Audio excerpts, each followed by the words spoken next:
дар назди клиникаи таълимии донишкадаи тиббии иҷтимоии Тоҷикистон маркази тиббии дилафзо ифтитоҳ ёфт. Дар шуъбаи ангиографияи маркази мазкур, ки дар он технологияи навтарини истеҳсоли ширкатҳои машҳури ҷаҳонӣ ворид карда шудааст, ҷарроҳиҳои мураккаб аз ҷумла дилу рагҳои хунгард, бемориҳои ишемиявии дил, нуқсонҳои модарзодии қалб, тангшавии шараёнҳои гурда, саратони ҷигар ва саратони бачадон ба роҳ монда шудааст. ҷарроҳиҳои мураккабро дар ин марказ табибони тоҷик дар якҷоягӣ бо табибони хориҷӣ анҷом медиҳанд. Ифтитоҳи клиникаи мазкур ба хизматрасонии сатҳи баланди байналмилалӣ мусоидат хоҳад кард. Бояд гуфт, ки як қатор ҷарроҳиҳои мураккабе, ки имрӯзҳо дар маркази тиббии дилафзо гузаронида мешавад, қаблан дар хориҷи кишвар анҷом дода мешуд. раванди ҷарроҳиҳо дар ин ҷо марказонида шуда, аз компютер назорат ва танзим карда мешавад. дар назди клиникаи донишкадаи тиббии иҷтимоии Тоҷикистон клиникаи муосири дилафзо кушода шуд, ки он бо дастгоҳи муосири тиббӣ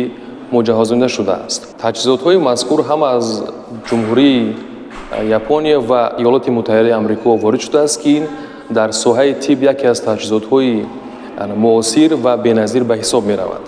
бо ёрии ин дастгоҳ барои табобати бемориҳои ишемикии дил, нуқсонҳои модарзодии дил ва пайдошудаи дил, бемориҳои шароёнҳои гурда, бемориҳои бачадон ва бемориҳои саратони ҷигар низ бо усули муосир бе ҷарроҳӣ ва бе буриш ба роҳ монда шудааст. бо фароҳам гардидани шароиту имкониятҳои мусоид, дастрас намудани дастгоҳу таҷҳизотҳои муосири тиббӣ, ҳамзамон гузаштан аз курсҳои такмили ихтисос ва давраҳои омӯзишӣ дар кишварҳои гуногуни олам ба табибони Тоҷикистон имкон дод, ки давоми солҳои охир нодиртарин усулҳои нави ташхису табобатро дар соҳаи тибби мамлакат амалӣ гардонанд. табибони маркази тиббии дилафзои клиникаи таълимии донишкадаи тиббии иҷтимоии Тоҷикистон бо дастрас гардидани таҷҳизотҳои муосир як қатор бемориҳо, ки қаблан бо усули кушод, яъне бо буриши зиёди ҷисми бемор ҷарроҳӣ карда мешуданд, ба таври лапароскопӣ, яъне бе буриши калони ҷарроҳӣ ва доруҳои беҳушкунанда анҷом медиҳанд. роҳбарияти олии кишвар ва вазорати тандурустӣ ва ҳифзи иҷтимоии аҳолии ҷумҳурии Тоҷикистон ба масъалаҳои ворид намудани усулҳои нави ташхису табобат дар соҳаи тибби мамлакат, аз курсҳои омӯзишӣ ва такмили ихтисос гузаштани табибон дар дохил ва хориҷи кишвар ва бо ин роҳ коҳиш додани муроҷиати шаҳрвандон, ки барои ташхису табобат ба хориҷи кишвар мераванд, таваҷҷӯҳи хоса зоҳир намуда, баҳри ҳалли масъалаву мушкилотҳои дар ин самт ҷой дошта, пайваста тадбирҳои муҳиму саривақтиро амалӣ менамоянд. Проводит все уникальные операции через маленький прокол, без разрезов, без наркоза.